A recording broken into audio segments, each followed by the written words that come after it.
अब ध्यान से सुनिए। भूगोल में आप लोग कृषि पढ़ रहे थे ना। कृषि आपको बता दिए थे लैटिन भाषा के दो शब्द एग्री और कल्चर से बना है। जहाँ एग्री का अर्थ होता है खेत और कल्चर का अर्थ होता है खेती ना।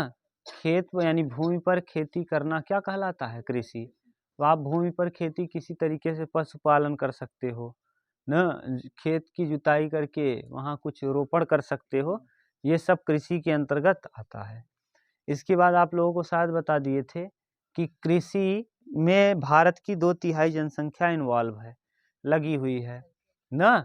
और कृषि के क्षेत्र में विकास करने के लिए 2 बड़ी संस्थाओं की स्थापना की गई थी ना आज़ादी के बाद। किसकी स्थापना? आरआरबी और नाबार्ड। आरआरबी का full form rural regional bank. और माने जैसे ऐसे क्षेत्र, रूरल माने ग्रामीण क्षेत्र में जहाँ सुविधा नहीं है, उसको बैंक वो क्या कराती है? ऋण मुहैया कराती है। आप लोग आज भी देखते होंगे कि क्या किसान के लिए क्या दिया जाता है? सरकार देती है। अब तो पशुओं पर भी देती है ना। अरे निकाली नहीं मोदी सरकार अभी भी पशुओं के ऊपर क्या देती है? टैक्स नहीं देती भैया, लोन देती है कि आप इस पे क्या करिए, आप लोन लीजिए, सस्ता लोन मिलेगा, आप पशुपालन करिए ना, आप कुक्कुट पालन करिए, आप कुछ भी दिखाइए, उस हिसाब से आप करिए। ठीक, ये बता दिए। हाँ, जो भी मुर्गा पालन, कुक्कुट पालन यानी मुर्गा पालन।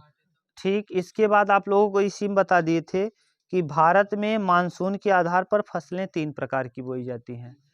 एक को रबी की फसल, एक को खरीफ की फसल और एक को जायद की फसल। रबी की फसल किसे कहते हैं? तो ऐसी फसलें जो माने अक्टूबर नवंबर में बोई जाए, यानी शीत ऋतु में बोई जाएं और ग्रीष्म ऋतु में काटी जाएं, मार्च अप्रैल में काटी जाएं, उसे हम रबी की फसल कहते हैं। रबी की फसल के अंतर्गत कौन कौन सी आ जाती है? जो गेहूं के साथ जितनी भी चीजें बोई जाएंगी सब की साथ। आज सच में गर्मी है, इसका ट्रिक बताए थे हम गांव वालों के लिए, तो कोई गर्मी की बात नहीं। गेहूं है, जौ है, आलू है, मटर है, सरसों है, उसके बाद चना है, ये उसी समय बोई जाने वाली फसलें हैं। ठीक, सबकी सब रबी की फसल है। ठीक, उसके बाद रबी के बाद खरीफ की फसल। खरीफ की फसल यानी जो बरसात के समय यानी जून जुलाई में धान के साथ जो बोई जाएगी, सब जो जून जुलाई में बोई जाए और अक्टूबर नवंबर में काट ली जाए, यानी रबी की यही खरीफ की फसल ही काट करके रबी की फसल बोई जाती है। धान को काट करके रबी बोते हो यानी गेहूं बोया जाता है। तो इसमें क्या आ जाएगा? धान, बजरी न, धान के साथ बजरी भी बोया जाता है, मक्का, बाजरा, ज्वार न, गन्ना, ये सब उसी समय में बोया जाएगा। ठीक, इसके बाद तीसरा आपको बता दिए थे खरीफ की फसल, जायद की फसल, सॉरी जायद की फसल। जायद की फसल को नगदी फसल भी कहते हैं। क्या कहते हैं? नगदी फसलें। ऐसी फसलें जिसका उद्देश्य केवल भोजन के लिए ही नहीं बल्कि व्यापार यानी बेचने के उद्देश्य से भी बोई जाएं, उसे हम क्या कहते हैं? नगदी फसलें या जायद की फसलें कहते हैं। इसके अंतर्गत पानी वाली चीजें आएंगी जिसमें ज्यादातर पानी मिले ना। जैसे खीरा है, खीरा खाकर ताऊ मरा, खीरा है, ककड़ी है, तरबूज है, खरबूज है, खरबूजा है ना, जो मूंग है, उड़द है, इसी समय बोया जाएगा। ठीक, हाँ, वही सब्जियां करेला, भिंडी, नेनुआ, सब ये मई जून में, मार्च अप्रैल मई में बोया जाएगा, मई जून में, और वही जुलाई अगस्त तक काट लिया जाएगा ये। अब इसके बाद हम लोगों को देखना है कृषि के प्रकार। अब माने भारत में देखो मिट्टी अलग अलग पाई जाएगी। मिट्टी आपको पढ़ा दिए हैं। महाराष्ट्र में काली मिट्टी न, अपने मिट्टियों के प्रकार न, काली मिट्टी, लेटेराइट मिट्टी, दोमट मिट्टी, बलुई मिट्टी, चिकनी मिट्टी, वही सब मिट्टियों के प्रकार बता दिए हैं खूब अच्छे से। पुरानी जलोढ़, नई जलोढ़ मिट्टी। जलोढ़ में 2, पुरानी जलोढ़ और नई जलोढ़। नई जलोढ़ यानी जो वर्षा के पानी से हर साल नया नया हो जाए, उसे नई जलोढ़ कहते हैं, जिसे खादर भी कहते हैं। एक का नाम बांगर, जिसे पुरानी जलोढ़ कहते हैं। पुरानी जलोढ़ को बांगर कहेंगे। जहाँ वर्षा का जल हर साल, नदियों का जल नहीं पहुँचता, तो वहाँ कई साल बाद पहुँचता है, तो मिट्टियाँ भी कई साल बाद वहाँ पहुँचेंगी, और जहाँ हर साल वर्षा का जल पहुँच रहा है वहाँ हर साल नई मिट्टी पहुँच रही है, तो वो नई जलोढ़ हो जाएगी। जलोढ़ मिट्टी को बताया, उसके बाद लैटेराइट बताए थे जो निच्छालन विधि द्वारा बनती है। ठीक, तो मिट्टी के आधार पे भी कृषि के कई प्रकार हैं। मिट्टियों के आधार पे कृषि के क्या कई प्रकार हैं। तो इस आधार पर कृषि को हम 3 भाग में ना, भारत में 3 भाग में बांटा गया है। देखो, जीविका निर्वाह कृषि, पहला देखिए क्या नाम है, आरंभिक जीविका निर्वाह कृषि, आरंभिक जीविका निर्वाह कृषि। ठीक, प्रारंभिक या आरंभिक जीविका निर्वाह कृषि। तो कृषि के प्रकार, हेडिंग क्या डालेंगे, यही अब टॉपिक पढ़ना है, कृषि के प्रकार। कृषि के प्रकार, कृषि के प्रकार जानने से पहले आप एक चीज और जान लो, जैसे कर्तन दहन किसे कहते हैं या फिर झूम की खेती किसे कहते हैं, ये प्रश्न पूछेगा। झूम की खेती से आप क्या समझते हैं या झूम की खेती किसे कहते हैं। जब आप किसी भी जगह पर क्या करिए, पेड़ पौधों को काट कर और उसको जला दीजिए, यानी झाड़ियों को काट करके जला दीजिए, खड़पतवार को जला दीजिए, और जलाने के बाद जब झाड़ियों को जलाएंगे तो इनके राख में पोटास होता है, इनके राख में क्या होता है, पोटास। तो उसको खेत बना दीजिए, जहाँ पर जलाए हो झाड़ियों को उसको खेत बना दो, और खेत बना करके वहाँ क्या करो, खेती करो, और जब तक उसमें उपज होता रहे तब तक आप खेती करिए, और जब वहाँ का उपजाऊपन कम हो जाए तो उसे छोड़ करके दूसरे स्थान पर यही कार्य करो। यह सबसे ज़्यादा श्रीलंका में होता है। तो झूम की खेती किसे कहते हैं, बताओगे आप, बताओ। हाँ, ऐसे स्थान जहाँ पे खरपतवार या पेड़ पौधे जो झाड़ियाँ हैं उनको जला करके और काट दिया जाता है, काट करके वहाँ खेती किया जाता है, और खेती तब तक किया जाता है जब तक उसका उपजाऊपन बना रहे, और बाद में जब उसकी उर्वरा शक्ति कमज़ोर हो जाती है तो उसको छोड़ करके दूसरे स्थान पर खेती किया जाता है, जिसे झूम की खेती कहा जाता है। यह सबसे ज़्यादा देखने को श्रीलंका में मिलता है। बता लोगे, कोई दिक्कत नहीं। अगला, दूसरा कर्तन दहन किसे कहते हैं। कर्तन दहन, अपने परिवार के भरण पोषण के लिए खेती करना, और जमीन को जोत कर या खोद करके केवल परिवार की आवश्यकताओं की पूर्ति के लिए खेती करना, ज़्यादा नहीं, केवल पारिवारिक आवश्यकताओं की पूर्ति के लिए खेती करना क्या कहलाता है, कर्तन दहन। यहाँ भी जब उपजाऊपन कम हो जाता है तो उसको छोड़ दिया जाता है। यह खेती देखने को मिलता है कहाँ, इंडोनेशिया में। सबसे ज़्यादा कहाँ देखने को मिलेगा, इंडोनेशिया में। तो कृषि के 3 प्रकार, कृषि के कितने प्रकार, 3, वाणिज्यिक कृषि और गहन जीविका निर्वाह कृषि और प्रारंभिक जीविका निर्वाह कृषि। तो कितने प्रकार के, 3। कृषि के कितने प्रकार, 3 ना, कृषि के 3 प्रकार देख लीजिए। एक का नाम रहेगा क्या, प्रारंभिक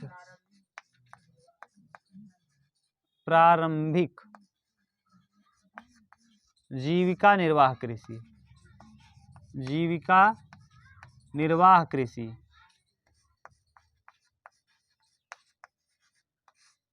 निर्वाह कृषि, ठीक। प्रारंभिक जीविका निर्वाह कृषि, दूसरे का नाम गहन जीविका निर्वाह कृषि, गहन जीविका निर्वाह कृषि।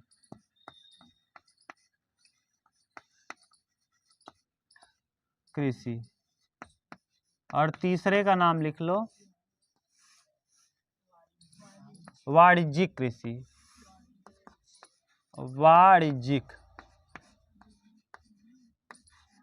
वाणिज्यिक गलत लिख दिए क्या, वाणिज्यिक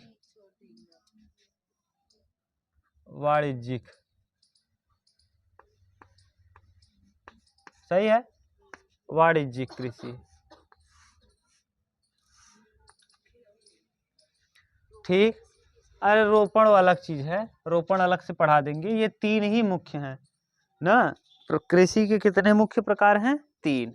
अब इसमें देखिए, प्रारंभिक जीविका निर्वाह कृषि, जैसा कि पता ही चल रहा है, केवल जीवन यापन के लिए जो कृषि की जाए, ऐसे कृषि को प्रारंभिक जीविका निर्वाह कृषि कहते हैं।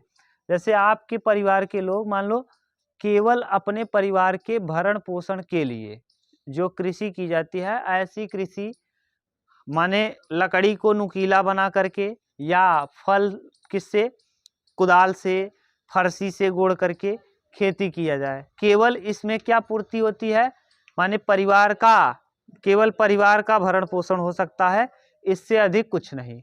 तो ऐसी कृषि जो केवल परिवार के भरण पोषण के उद्देश्य से की जाती है, उसे हम प्रारंभिक जीविका निर्वाह कृषि कहते हैं। क्योंकि याद करो, सबसे पहले मानव जब हुआ तो मानव पहले शिकार किया करता था, फिर फलों पर आश्रित था।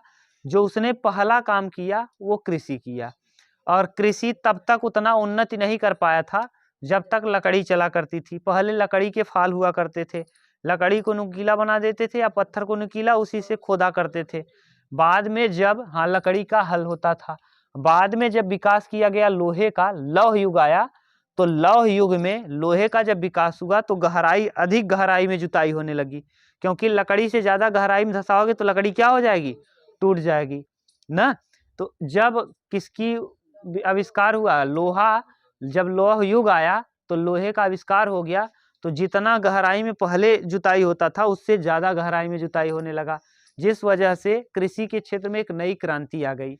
लेकिन ये ऐसी कृषि है जिसमें परिवार के लोग शामिल होकर के अपने परिवार के भरण पोषण के लिए खेत पर क्या कर लिया करते हैं, खेती। अब वो किसी के सहारे, मान लो लकड़ी को नुकीला बना के कर लें, चाहे किसी लकड़ी को नुकीला करके खोद करके अपने परिवार के जीवन यापन के लिए ही केवल कृषि कर लें, तो ऐसे कृषि को क्या कहा जाता है, प्रारंभिक जीविका निर्वाह कृषि। यानी इसमें केवल परिवार का क्या आवश्यक आवश्यकताएं पूरी हो जाती हैं। ऐसी कृषि जिसमें परिवार की आवश्यक आवश्यकताओं की पूर्ति की जा सके, उसे हम क्या कहते हैं, प्रारंभिक जीविका निर्वाह कृषि। लिख लोगे, ऐसी कृषि जिसमें परिवार की आवश्यक आवश्यकताओं की कृषि के द्वारा पूर्ति हो जाए या भरण पोषण हो जाए, उसे हम प्रारंभिक जीविका निर्वाह कृषि कहते हैं। यह हल के द्वारा न लकड़ी के द्वारा न किया जाता है। ठीक, बोलो कहीं दिक्कत हो तो बताओ। अब लिख पाओगे खूब आराम से। देखो क्या है कशिश, हाँ, अब छोटे किसानों द्वारा क्यों कहा है, क्योंकि इसमें पूरा परिवार ही शामिल रहेगा। तो छोटा किसान यानी एरिया छोटा है तो छोटे किसानों द्वारा। अब जैसे 5-5 और छोटे जोत में होगा, जोत भी क्या होगा, जोत का आकार छोटा। अब जोत का आकार छोटा इसलिए होगा क्योंकि आदमी अगर हाथ से कुदाल से गुड़ाई कर रहा है तो बहुत ज्यादा दूरी तक नहीं, ट्रैक्टर तो है नहीं, जितना दूर तक वो सक्षम हो सकेगा पूरा परिवार लेकर के, उतने ही एरिया में क्या कर सकेगा, वो ये खेती कर सकेगा। ठीक, कहीं दिक्कत हो तो बताओ। और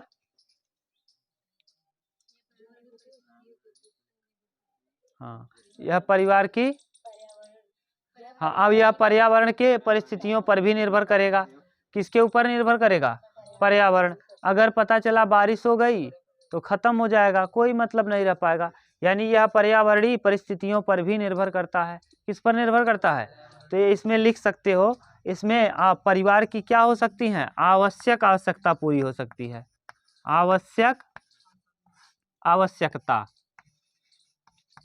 आवश्यक आवश्यकता की पूर्ति हो जाएगी। ठीक, यह पर्यावरण की दशाओं पर, यह किस पे आधारित है, पर्यावरण के परिस्थिति पर आधारित है। अगर पर्यावरण का परिस्थिति ठीक रहा तो ठीक होगा, और नहीं तो नहीं। इसमें न तो खाद पानी नहीं डाला जाता, इसीलिए कह रहे हैं किस पर आधारित है, ये पर्यावरण की परिस्थितियों पर, पर्यावरण की परिस्थितियों पर। अगला देखो, अब आ जाओ गहन निर्वाह कृषि, गहन जीविका निर्वाह कृषि। अब गहन जीविका निर्वाह कृषि किसे कहेंगे, ध्यान से सुनो। गहन जीविका निर्वाह कृषि, यह कृषि कहाँ पर की जाएगी, जहाँ जनसंख्या ज्यादा हो। देखो जनसंख्या ज्यादा, आप ध्यान से सुनो, आप अपने आप लिख पाओगे। अगर जनसंख्या ज्यादा हुई तो उपज भी क्या करना पड़ेगा, ज्यादा। जनसंख्या ज्यादा हो रही है तो आप जैसे मान लो आपके परिवार में 4 लोग थे और एक बिस्सा खेत था, एक बिस्से से चल रहा था। अब परिवार में 8 लोग हो गए, खेत तो बढ़ने वाला नहीं, जनसंख्या तो बढ़ सकती है, आदमी के ऊपर डिपेंड है, चाहे जितना जनसंख्या बढ़ा दे। खेत तो आदमी के ऊपर डिपेंड नहीं, प्राकृतिक उपहार है। तो ऐसी स्थिति में जनसंख्या पे तो आदमी का कंट्रोल नहीं है, लगा सकता है लेकिन नहीं कर पाता। तो बताओ, अगर एक ही बिस्सा खेत था पहले, मान लो एक बिस्सा माने इतना ही बोर्ड के बराबर आपके पास खेत था, और इसमें मान लो पहले परिवार की आवश्यकताएं पूरी हो जाती थी 4 लोगों की।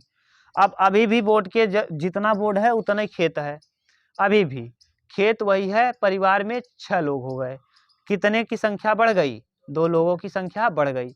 अब जब 2 लोगों की संख्या बढ़ गई तो क्या जैसे पहले किया करते थे खेती, उस खेती में काम चल पाएगा? नहीं। अब इसमें खाद और पानी की भी जरूरत पड़ जाएगी, पड़ेगी कि वही काम चलेगा? पड़ जाएगी। तो यानी इसमें तो देखो पर्यावरण की परिस्थिति पर आधारित था, यानी इसमें खाद और नहीं देना था। अगर बारिश अच्छा हुआ तो धान अच्छा हो जाएगा, बारिश अच्छा नहीं हुआ तो धान अच्छा। लेकिन इसमें अगर बारिश नहीं भी अच्छा होगा तब भी आपको सिंचाई करना पड़ेगा, क्योंकि आपको पता है कि जितना में बिना बारिश हुए कम ही पैदा होगा, हमारे परिवार का खर्च नहीं चल पाएगा। तो इस वजह से आप उस खेत की क्या करोगे? सिंचाई। तो इसमें जनसंख्या क्या हो गई है? हाँ, जनसंख्या यह उन क्षेत्रों में किया जाता है जहाँ जनसंख्या क्या हो? ज़्यादा।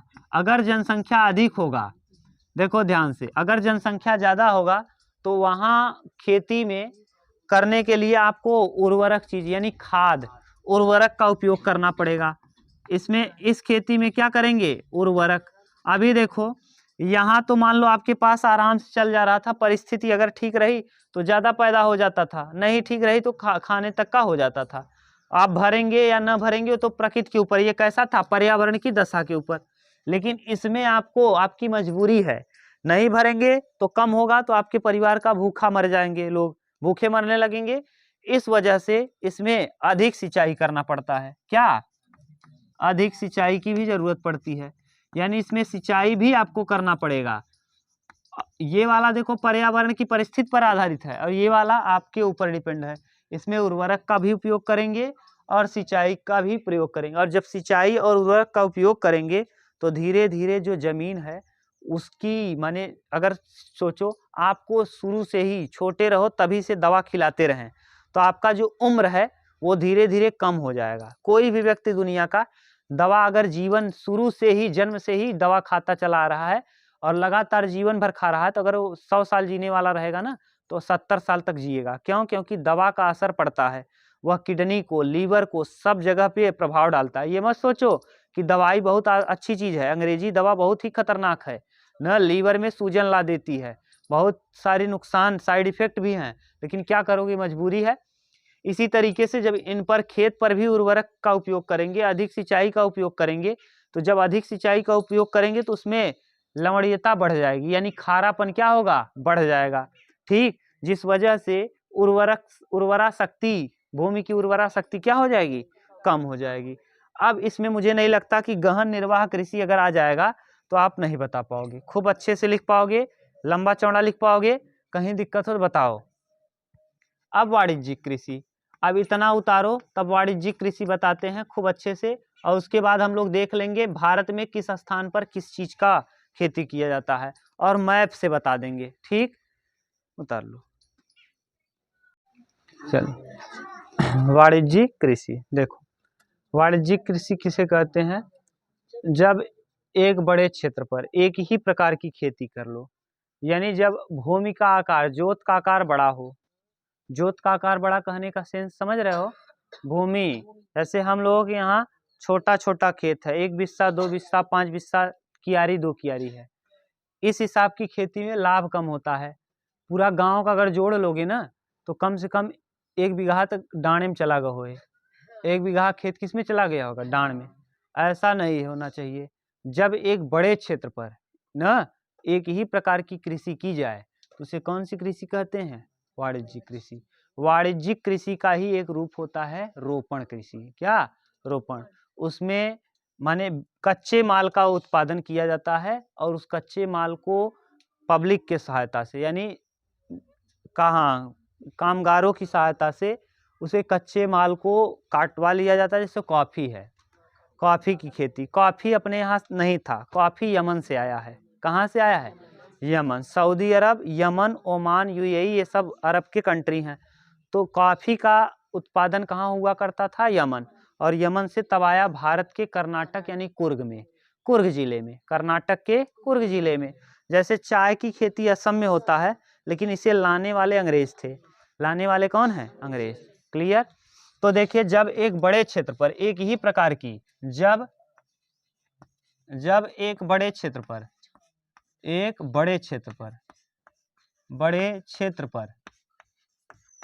ही प्रकार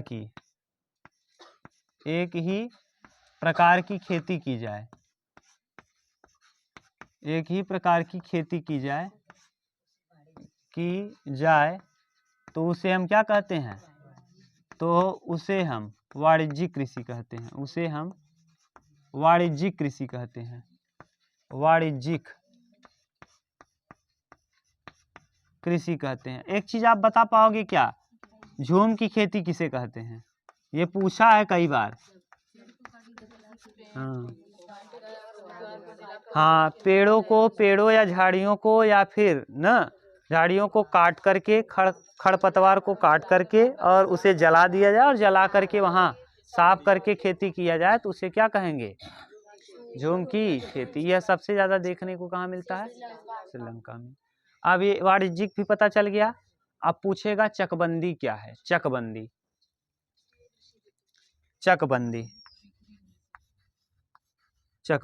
बिखरे भूमियों को क्या करना? हाँ, इकट्ठा कर देना। बिखरे, जैसे मान लो आपका 2 बिस्सा यहाँ है, 4 बिस्सा वहाँ है, 3 बिस्सा वहाँ है, तो जिसका उधर है उसको शिफ्ट करके वहाँ दे दिया जाए और आपको यहाँ दे दिया जाए, एक ही जगह आपका हो जाए, तो इकट्ठा भी हो जाएगा और दिक्कत भी नहीं होगी।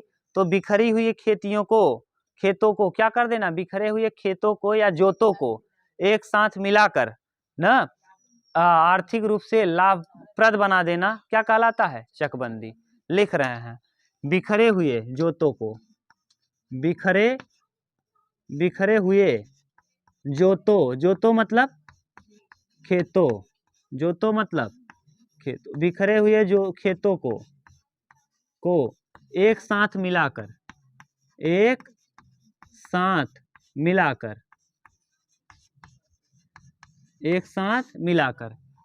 आर्थिक रूप से लाभप्रद बना देना। आर्थिक रूप से लाभप्रद बना देना क्या कहलाता है? चकबंदी।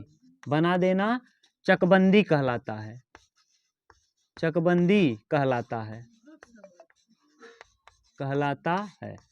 देखो, कहीं दिक्कत हो तो आप बताते जाना। जैसे आर्थिक रूप का सेंस क्या है? जैसे मान लो आपका एक खेत 3 किलोमीटर दूर है, एक खेत यहाँ है, थोड़ा जगह स्थान पे है। अब बताओ, आपको आर्थिक घाटा ज्यादा लगेगा। अब आपका एक ही जगह होता तो एक ही बार में आप सब कुछ कर लेते, और आपका एक ही बार ट्रैक्टर आता, जोत के चला जाता। अब मान लो एक खेत यहाँ है, एक वहाँ है, तो आपको समय भी ज्यादा खर्च होगा, और समय अगर खर्च होगा तो समझ लो आपका टाइम जा रहा है, तो पैसे ही जा रहा है। आज के समय में टाइम बहुत बड़ी चीज है। अब यहाँ से वहाँ, अब मान लो वहाँ से कोई खेत मान लो कुछ 3 किलोमीटर दूरी पे है, कुछ यहीं है, और जब 3 किलोमीटर से आप लाओगे ढोके, तो कुछ करना पड़ेगा आपको, ट्रैक्टर, गाड़ी, कुछ न कुछ, या तो मेहनत, तो श्रम आपका ज्यादा लगेगा, तो श्रम का खर्च हुआ, यानी क्या कुल मिला के खर्च होगा? ज्यादा पैसा ज्यादा खर्च होगा। अगर हम एक ही स्थान पे कर दें उसको, तो आराम से उसकी दराई मड़ाई सब कुछ हो जाएगी। तो इसी को कहते हैं बिखरे हुए जोतों या खेतों को एक साथ मिला करके आर्थिक रूप से लाभप्रद बना देना चकबंदी कहलाता है। क्या कहलाता है? कोई पूछेगा बता लोगे चकबंदी क्या है? तो आप कहेंगे बिखरे हुए खेतों को या जोतों को न एक साथ मिला करके आर्थिक रूप से लाभप्रद बना देना क्या कहलाता है? चकबंदी। बोलो, बता पाओगे चकबंदी किसे कहते हैं? बिखरे हुए जोतों अथवा खेतों को एक साथ मिलाकर आर्थिक रूप से लाभप्रद बना देना चकबंदी कहलाता है। क्या कहलाता है? चकबंदी। अब आएगा सपोर्ट प्राइस यानी समर्थन मूल्य। सपोर्ट प्राइस माने समर्थन मूल्य। अब आप लोगों ने ये भी सुना होगा मिनिमम सपोर्ट प्राइस न, अधिकतम खुदरा मूल्य, मिनिमम सपोर्ट प्राइस। ये आप लोगों ने, आप देखो हमारे यहाँ जोतों का जो मूल्य है वो मिनिमम सपोर्ट प्राइस ना, ये देखो ध्यान से सुनना, ये जैसे अपने यहाँ तो खेत छोटा छोटा है, हम लोग इस पे ध्यान नहीं देते। किसान आंदोलन हुआ था, इसीलिए हुआ था, सपोर्ट प्राइस के लिए। हम लोगों के यहाँ देखो, अभी बता रहे हैं, पहले इसको हम लिख देंगे। आप देखो हमारे यहाँ जो भी चीज होता है, चाहे जो हम लोगों के यहाँ, आपके ही यहाँ मान लो 10 कुंतल हो गया गेहूं, आपके यहाँ खर्च होगा केवल 4 कुंतल, 6 कुंतल बच गया, मान लो 5 कुंतल खर्च हो गया, जो भी बचता तो होगा। जो बचा आप क्या करते हो, बिचौलियों को दे देते हो। बिचौलिया माने गांव में जो भी काम करने वाले हैं, खरीदने वाले हैं, उन्हीं को दे देते हो। कभी आपने ये डायरेक्ट गोदाम पे भेजा? नहीं। क्या करते हो, आपसे कोई गांव का आदमी है जो काम करता है, जैसे हमारे यहाँ मनीष करते हैं ना, जो यानी बनिया का काम करते हैं, एक हिसाब से वो बनिया के कार्य के अंतर्गत आएगा। तो जो ये कार्य करेंगे ना, समझ रहे हो ना, मान यही है। इस जैसे जो भी चाहे जो कास्ट हो, उससे लेना देना नहीं। जो सामान बेचने लगे, किराना का काम करने लगे, सामान को खरीदने लगे, जैसे मैं ही सामान खरीदने लगा तो मेरा हो जाएगा बिजनेसमैन। वही बिजनेसमैन यानी बनिया ही, उसी को कहते हैं बनिया। माने मुख्य रूप से अगर बिजनेसमैन की बात करोगे तो बनिया आएंगे ना, उनका मुख्य धंधा है बनिया, ये करेंगे ही।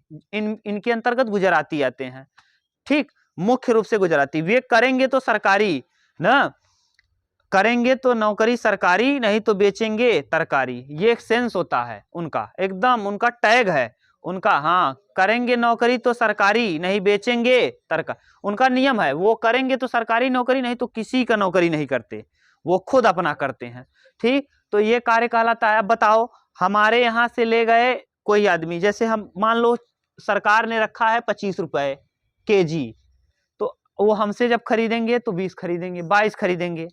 अब ये भी जो 22 खरीदने वाले हैं, ये खुद नहीं ले जाएंगे, इनका भी एक कोई होगा, उसको देंगे, ये पूरा डंप कर लेंगे और ये ले जाएंगे कहाँ, यहाँ। जैसे मनीष वनीष खरीदते हैं, ये खुद नहीं ले जाते होंगे, कोई आता होगा, जब इनके यहाँ 100 बोरे 50 बोरे हो जाते होंगे, तब कोई इनके यहाँ भी आता होगा और इनसे वो ले जाता होगा। तो सोचो, तीन जगह ये हो रहा है। अगर डायरेक्ट वही चीज हम लोगों को 22 मिला, डायरेक्ट 25 मिलता, तब क्या कहता था ना, हम लोग नहीं कर पाएंगे। इसीलिए किसानों ने क्या किया था, विद्रोह किया था। पंजाब हरियाणा में आज भी लोग ऐसा करते हैं। हरियाणा और पंजाब के लोग, उनके यहाँ चले जाओगे तो आज भी किसान के पास गाड़ी है, 4 व्हीलर, अच्छी से अच्छी क्वालिटी की गाड़ी है 4 व्हीलर। और वो लोग, हरियाणा की महिलाएं लंबी लंबी होती हैं, ये नहीं हमारे यहाँ की लड़कियां तो छोटी हैं, लड़के हम ही छोटे हैं, 5 साढ़े 5 फीट, कितना बहुत बड़ा है। वहाँ की 5 साढ़े 5 फीट की लड़कियां हैं और हट्टी कट्टी छाछ पीती है इतना बड़ा ग्लास में ना। आप लोगों ने देखा होगा हरियाणवी सॉन्ग, और वैसे पंजाबी सॉन्ग, हरियाणवी सॉन्ग देखा होगा। देखो कितनी लंबी चौड़ी लड़कियां हैं वहाँ की ना। उन लोगों को मिनिमम सपोर्ट प्राइस मिलता है। वे लोग कहीं नहीं, सरकार द्वारा निर्धारित किए गए मूल्यों पर ही अपने सामान को बेचते हैं, जिसे कहा जाता है सपोर्ट प्राइस, समर्थन मूल्य। सरकार के द्वारा निर्धारित किए गए, क्या, सरकार द्वारा अनाज की उचित कीमत निर्धारित, जिस पर किसान अपने उत्पाद को बेचते हैं। सरकार द्वारा किसकी कीमत, सरकार द्वारा अनाज की उचित कीमत निर्धारित कर दी जाती है। सरकार क्या करेगी, अनाज का एक फिक्स रेट कर देगी कि इतने पे हम आपका खरीदेंगे, पहले ही बता देगी ना। सरकार पहले ही डिसाइड कर लेगी। जैसे मान लो फसल बर्बाद ही हो गया, तो सरकार अगर बोल दी हम इतना लेंगे तो उसको लेना पड़ेगा, ये नियम है। नहीं तो अब ज्यादा हो गया तो सरकार कम भी नहीं कर सकती। मान लो जैसे अब आलू का सीजन, इस समय इस साल आलू बर्बाद हो गया है, तो अगर सरकार ने कह दिया कि हम इतने मिलेंगे तो उसको लेना पड़ेगा, यही है। तो सपोर्ट प्राइस क्या है, सरकार द्वारा, बोलो, सरकार द्वारा अनाजों की उचित कीमत, उचित मूल्य निर्धारित कर देना, जिस पर किसान अपने उत्पादों का क्या करे, बाजार में बेच सके, जिस पर किसान अपने उत्पादों को बाजार में बेच सके, उसे क्या कहते हैं, समर्थन मूल्य। अब बताओ, आप बता पाओगे कि हम लिखें सरकार द्वारा अनाजों की उचित कीमत निर्धारित कर देना, जिस पर किसान अपने उत्पादों को बाजार में बेच सके, जिस रेट पर। मान लो सरकार ने निर्धारित कर दिया कि 25 रुपए, तो 25 रुपए पर किसान अपने उत्पाद को कहाँ बेचेंगे? बाजार में। इसी को कहेंगे समर्थन मूल्य। सरकार द्वारा अनाजों का उचित मूल्य निर्धारित, उचित मूल्य यहाँ बोल रहे हैं, उचित शब्द ध्यान देना, उचित मूल्य निर्धारित कर देना, जिस पर किसान अपने उत्पाद को बाजार में बेच सके, उसे हम कहते हैं क्या? समर्थन मूल्य। लिख दें कि लिख लोगे? एक बार बोलो जरा। सरकार द्वारा अनाजों की उचित कीमत निर्धारित कर देना, जिस पर किसान अपने उत्पादों को बाजार में बेच सके, उसे क्या कहते हैं? समर्थन मूल्य कहते हैं। कोई दिक्कत नहीं। ये था आपका पूरा कंप्लीट। अब फसलों के प्रकार बता ही दिए हैं, रबी, खरीफ, जायद कब बोई जाती है। अब आपको देख लेना है कौन सी फसल किस राज्य में बोई जाती है और सबसे अधिक उत्पादन कहाँ किसका होता है। एक बार हम सरसरी निगाह से बता दे रहे हैं, फिर हम आप कहोगे तो लिखा देंगे। चलो देख लो, फिर हम बताते चलेंगे। हम मिटा के लिख भी देंगे, आप बोलोगे तो कोई दिक्कत नहीं। देखो सबसे पहले आप देखिए पंजाब हरियाणा उत्तर प्रदेश, यहाँ गेहूं का उत्पादन न, गेहूं के उत्पादन में अग्रणी है। जम्मू कश्मीर केसर के उत्पादन में, साथ के साथ सेब उत्पादन में। फलों में किसका? सेब। आप लोग सुनते होंगे कश्मीरी सेब है। कैसा सेब है? कश्मीरी सेब है। तो सेब के उत्पादन में और केसर लाल लाल होता है, बहुत महंगा आता है ना। अब कितना महंगा आता है मुझको नहीं पता, मैंने कभी खाया ही नहीं है। 1600-1800 रुपए ग्राम, जो भी होगा भाई, हम तो खाए नहीं है, इतना महंगा आदमी कहाँ खा पाएगा। ठीक, जो अमीर होगा वो खाता होगा, ऐसी बात नहीं है, जिसकी बस का होगा ना। नकली वाला 50 का ही आएगा। हो गया, असली वाले की बात कर रहे हैं। तो जम्मू कश्मीर केसर के उत्पादन में नंबर 1 है, और किसके उत्पादन में? सेब। ठीक, केसर और सेब। पंजाब गेहूं, हरियाणा भी गेहूं, उत्तर प्रदेश गन्ने के उत्पादन में, गेहूं के उत्पादन में, धान के उत्पादन में भी, धान बहुत ज़्यादा नहीं, चावल के उत्पादन में है। उत्तर भारत थोड़ा बहुत आता है, चावल के उत्पादन में बहुत अग्रणी नहीं है, लेकिन फिर भी हो जाता है। ठीक, अगर पूछेगा विश्व में सब्जियों के उत्पादन में नंबर 1 चीन, और भारत दूसरे स्थान पे। भारत किस स्थान पे है?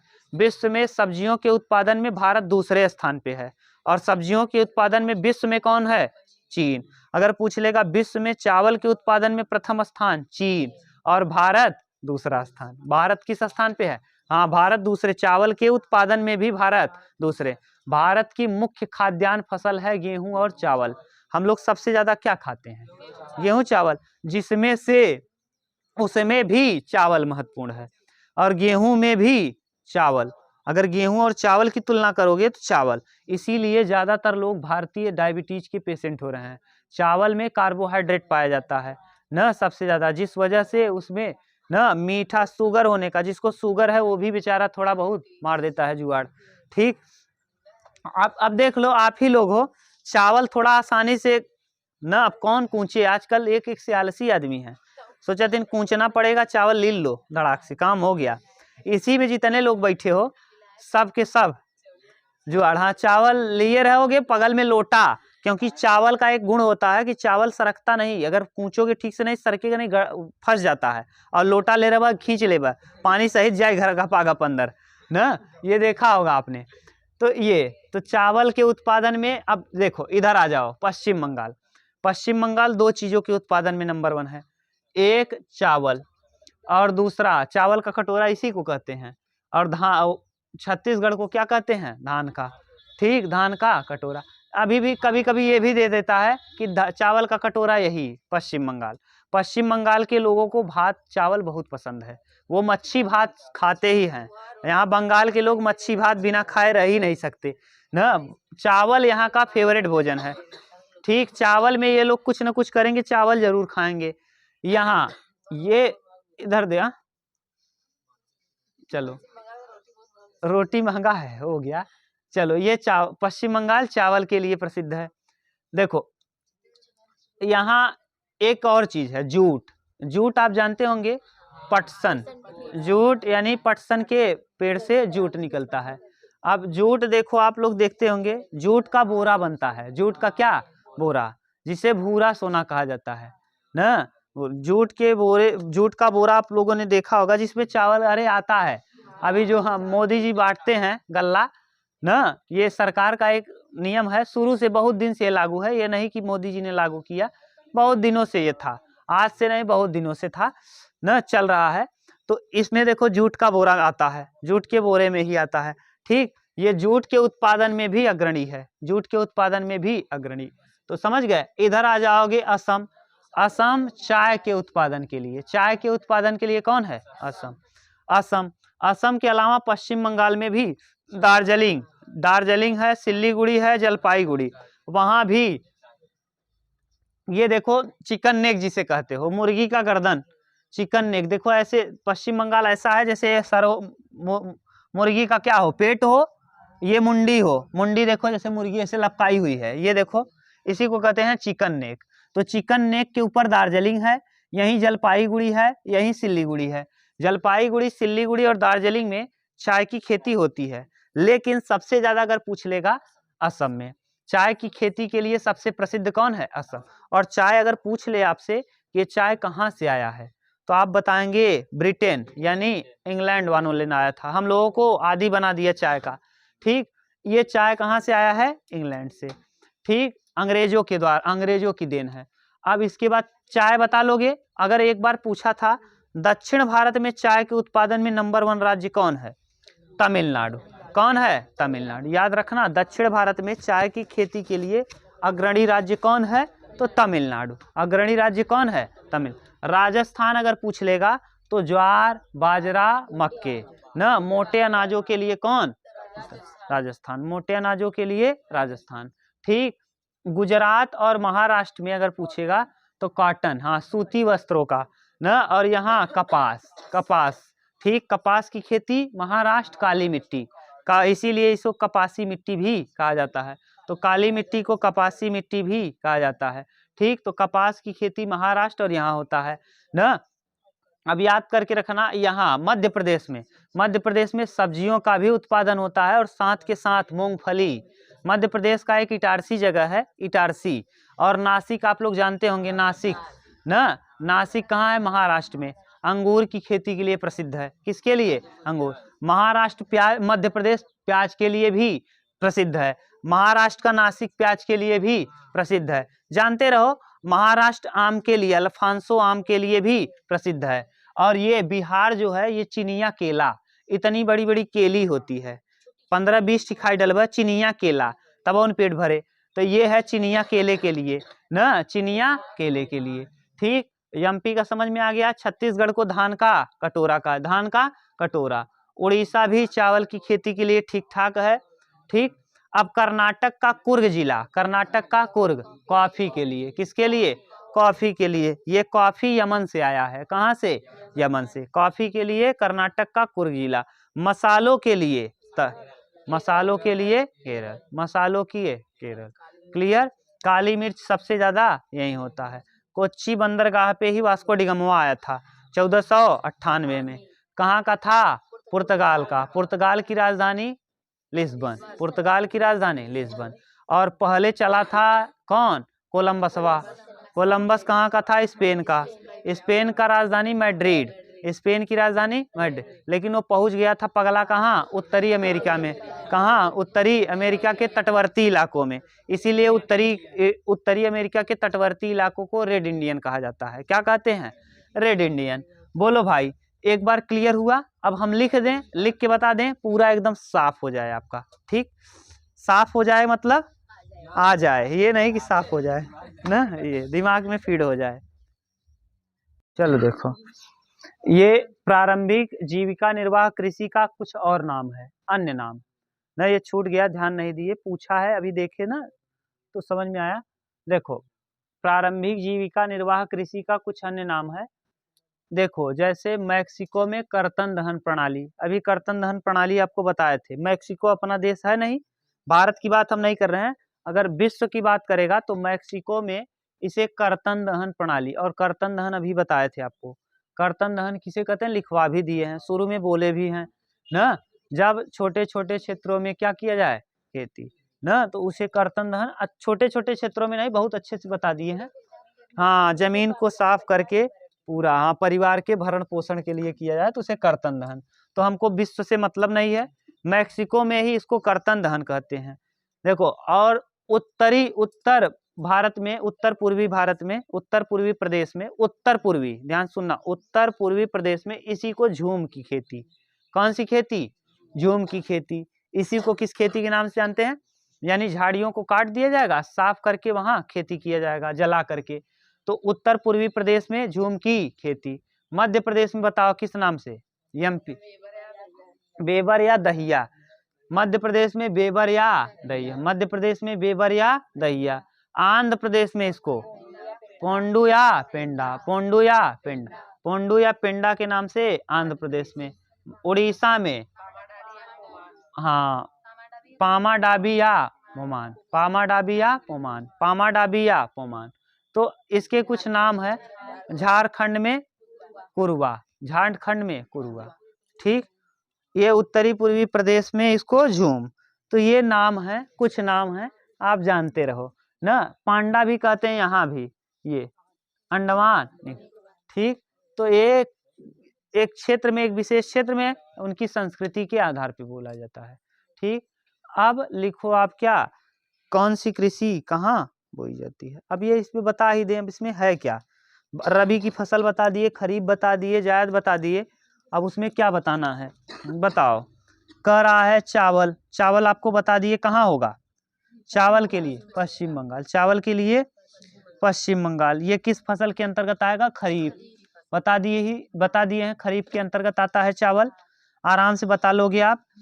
अब अगर पूछेगा चावल के बाद गेहूं, गेहूं आपको बता दिए, जब ये कटाई होगी तो उस समय धूप खिलना चाहिए, तभी आराम से पकेगा, मार्च अप्रैल में। और जब ये बुआई होती है तो उस समय ठंडी रहनी चाहिए, शीत ऋतु रहना चाहिए, तभी ये बढ़ेगा ना। ये आपको बता दिए 50 से 75 सेमी वर्षा होनी चाहिए। चावल के लिए वर्षा ज्यादा चाहिए ना। ज्वार, बाजरा और रागी रागी जानते हो कि नहीं? नहीं जानते? ये जो आप व्हाइट कलर का बनता है इतना बड़ा, उसको क्या कहते हो? आता है खाने के लिए, अरे गोल गोल बनता है, आप घर पे नहीं बन, रामदाना, रागी का ही बनता है क्या? राम, अरे व्हाइट कलर का नहीं होता, गोला गोला, छोटा छोटा, अरे इतना गोला सा रहता है प्रियांशु, अरे वो इतना गोला रहेगा ना, और वो मस्त खाने में आएगा, मीठा मीठा, वही है ना। रामदाना जेके कहा था, रामदाना, हाँ वाह रे भैया वाह, रामदाना, हाँ वही समझ। ज्वार, अब ये बताओ इसमें क्या? रागी, यह लाल काली बलुआ दोमट उथली काली मिट्टी में होता है। कर्नाटक में रागी सबसे अधिक उत्पादन होता है। रागी का उत्पादन सबसे ज्यादा कहाँ? कर्नाटक में। बाजरे का उत्पादन आपको बता ही दिया, हरियाणा में, पंजाब में ना, हरियाणा हो गया, राजस्थान हो गया, महाराष्ट्र, उत्तर प्रदेश ना। मक्का, मक्का इंपॉर्टेंट है। मक्का देखो पशुओं का भी पसंदीदा भोजन है। मक्का से जब मक्का निकाल लोगे, मक्का हमारे सेनकिया ले लहरा कहथिन, ले लहरा का बाल ना, ले लहरा, उसको भुट्टा जिसे कहते हो। अब देखो उसका मक्के का एक क्वालिटी होता है, मक्के का जो दाना है उसको निकाल लो, उसका जो बाल है ना वो अचार बनता है, पशुओं का अचार, पशुओं का अचार, नहीं चोकर नहीं, पशुओं का अचार। उसको क्या किया जाता है? गड्ढा खोद दो, खूब बड़ा गड्ढा, और उसमें जितना भी है वो डंठल को क्या करो? डाल दो, और डाल के खूब प्रेशर से दबा दो, और जब खोलोगे ना वो बहुत ही दुधारू पशु होंगे, उससे वो उसको जब खाएंगे ना पशु तो बीमार भी नहीं पड़ेंगे, और उनका स्वास्थ्य भी सही रहेगा, और उनको बहुत ही फायदेमंद भी होगा, जिसे साइलेज कहा जाता है। क्या कहते हैं? साइलेज। उस मक्के के दाने को निकाल लो, और उसका जो बाल है जो बचा हुआ है उसको कहीं रख के उसको प्रेशर से दबा के ढक दो, जिसे साइलेज कहा जाता है, जिसका जो पशुओं का अचार होता है। पशुओं का क्या अचार? पशु के बहुत फेवरेट होता है वो ना, लेकिन वैसे खाएंगे तो उनको दिक्कत हो जाएगी, कुछ दिनों तक रखने की बात खाते हैं, ठीक। इसे क्या कहते हो? हाँ साइलेज, उसको साइलेज कहा जाता है। और इसे हम लोग कहते हैं मक्का, मकई, मक्का या मकई। ये देखो मकई में दिया है, ये इसका उपयोग खाद्यान्न एवं चारा दोनों के रूप में होता है, बता दिए। यह एक खरीफ फसल है। खरीफ की फसल बिहार जैसे कुछ राज्यों में मक्का रबी की ऋतु में भी बोई जाती है। बिहार में रबी के समय में भी, गेहूं के समय में भी चले जाओगे बिहार के साइड तो उस समय भी बोया जाएगा। ठीक, दाल आप जानते ही हो, एमपी मध्य प्रदेश दाल के लिए क्या है, उपयोगी है, दाल बहुत ज्यादा होता है मध्य प्रदेश में ना। विश्व में दालों में सबसे बड़ा उपभोक्ता एवं उत्पादक देश भारत। भारत पूरे विश्व में सबसे ज्यादा दाल का उत्पादन भी करता है और बेचता भी है। ठीक, दाल में सबसे ज्यादा क्या पाया जाता है, प्रोटीन, ये तो सब जानते होंगे। ठीक, इस दाल के अंतर्गत अरहर आ जाता है, उड़द, मूंग, मसूर, मटर, चना, ये सब दाल के अंतर्गत आते हैं ना। ये सब बता दिए हैं। गन्ना, अब गन्ने का तिलहन, तिल वाले चीजें, तिल वाली चीजें कहाँ पाई जाएंगी, हाँ, अरसी, तीसी, तिल, ये सब, मूंगफली, ये सब कहाँ, मध्य प्रदेश। ज्यादा उत्पादन इसका कहाँ होगा, मध्य प्रदेश। हाँ, अरे सोयाबीन है, अलसी है, तिल है, नारियल है, सरसों है, मूंगफली है, अरंडी है, बिनौला है, सूरजमुखी है, तिलहन है, ये सब फसलें किसके अंतर्गत आती हैं, तिलहन के अंतर्गत ना। इसके खरी को, इसके खरी और बीजों को साबुन बनाया जाता है, साबुन के यूज में उपयोग किया जाता है, साबुन, हाँ, खरीवा महंगा बिकता है, सही। इसके बीज को ना, हाँ, बिनौला कुछ पता नहीं, हम भी देखे नहीं हैं। चाय बता ही दिए, चाय कहाँ होता है सबसे ज्यादा, असम में। उसके बाद पश्चिम बंगाल। दक्षिण भारत में किस जगह पे होता है, तमिलनाडु। दक्षिण भारत में कहाँ, तमिल। इसमें श्रम शक्ति की ज्यादा जरूरत होती है क्योंकि इसको काटना रहता है, काट के पीछे ना, पीछे असम की तरफ जब जाओगे, हम तो गए हैं, देखे हैं, यहाँ पीछे चंगेलिया आप डालना, आज जाके यूट्यूब पे चंगेलिया बांध लेंगे और ऐसे काटते जाएंगे, ऐसे उसको डालते जाएंगे, फिर मशीन उसको गोला गोला कर देता है। ठीक, हरी पत्तियों, उसके पत्तियों को ही काटा जाता है ना। और इसकी खेती सीढ़ी नुमा की जाती है। कैसी खेती, सीढ़ी नुमा खेती। कैसी खेती, सीढ़ी। काफी बता ही दिए, काफी कहाँ से आया है, काफी किसका है, यमन का, यमन से आया और भारत के कर्नाटक में सबसे ज्यादा प्रसिद्ध है। और आपको बता दिए बागवानी के लिए, अब आप जानते हो आम का उत्तर प्रदेश, महाराष्ट्र, तेलंगाना। संतरा नागपुर जानते ही हो, नागपुर में इसे मालदा कहते हैं संतरे को। और चेरापूंजी मेघालय में। केला कर्नाटक हो गया, केरल हो गया, मिजोरम, भुसावल, एमपी का भुसावल का केला आप सुने ही होंगे। अनानास मेघालय, अनानास पाइनएप्पल मेघालय में। अंगूर महाराष्ट्र, तेलंगाना, इन सब में। सेब और नाशपाती आप जानते हो हिमाचल प्रदेश और जम्मू कश्मीर। नाशपाती, नाशपाती गरीबों का सेब है, नाशपाती गरीबों का सेब। गरीबों का सेब क्या है, नाशपाती, है ना। हाँ, गरीबों का सेब कौन है, नाशपाती। सस्ता आता है, सेब के ही तरह होता है नाशपाती ना, थोड़ा सा हरा होता है और खट्टा होता है, उतना अच्छा नहीं आता। ठीक, ये हो गया। अब बताओ, पूरा कृषि आपका कंप्लीट। अब कृषि के बाद लीची बिहार में होता है ना, लीची बिहार में। ठीक, अब बोलो कहीं दिक्कत हो तो बताओ। ये था पूरा माने कृषि, और कृषि कौन सा फसल कहाँ होता है और किस राज्य में फेमस है, खूब अच्छे से आपको रटा दिए। अब हमको लग रहा है एक आध दो चैप्टर और बचा होगा। चैप्टर कौन कौन बच गया है, कशिश देखो इधर से। इस कृषि के बाद हम ना, अब आपको ये नहीं पढ़ाएंगे, अगर आप कहोगे तो पढ़ा देंगे, बाद में पहले पढ़ाएंगे इसको। खनिज एक बार पढ़ा दिए थे ना, अगर आप लोग खनिज संसाधन पढ़े होंगे तो एक बार पढ़ाए थे, और भूगोल में भी थोड़ा बहुत पढ़ाए थे जब पढ़ाए थे तो ना। गैर परंपरागत क्या है, परंपरागत क्या है, वहाँ थोड़ा बहुत बताए हैं, याद है भूगोल में। और भी निर्माण भी छोड़ देंगे, सूती वस्त्र उद्योग, पटसन उद्योग, वायु, रेलगाड़ी। अगला हम लोग, हाँ, वैश्वीकरण, रुक जाओ देख ले रहे हैं। हाँ, अपनी अर्थव्यवस्था को विश्व की अर्थव्यवस्था से जोड़ना, ग्लोबलाइजेशन या वैश्वीकरण कहलाता है। अब राष्ट्रीय अर्थव्यवस्था की जीवन रेखा हम लोग अगले क्लास में पढ़ेंगे।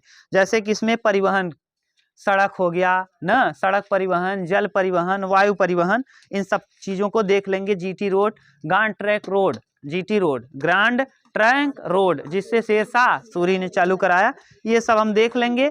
इसके बाद ये हो जाएगा कंप्लीट आपका। तब हम लोग करेंगे क्या, अगला चैप्टर, अगला चैप्टर जिसका नाम है सत्ता की साझेदारी यानी पॉलिटी। ठीक, तब सत्ता की साझेदारी पढ़ लेंगे, बेल्जियम को पढ़ लेंगे, श्रीलंका को पढ़ लेंगे, सिंहली जनजाति कहाँ पाई जाती है, ये सब पढ़ लेंगे, हो जाएगा कंप्लीट। ठीक, अब हम लोग देखेंगे तटरेखा, यानी अब जैसे जल संसाधन, जल माने जल स्थल और वायु परिवहन, जल परिवहन और स्थल परिवहन, जैसे रेल है, स्थल पे रेल चलता है ना, यातायात के, हाँ ये सब देख लेंगे। ठीक, कौन सा, जैसे कौन 40 NH44 क्या है, सबसे, हाँ सबसे ज़्यादा लंबी सड़क कौन सी है, सबसे छोटी सड़क कौन है ना, ये सब हम लोग देख लेंगे। ठीक, कहीं दिक्कत तो नहीं। अब फिर वायु परिवहन देख लेंगे और जल परिवहन। ठीक, डुबरी से हल्दिया, डुबरी से हल्दिया, ये जल परिवहन देख लेंगे, कहाँ से कहाँ तक है, अच्छे से हो जाएगा।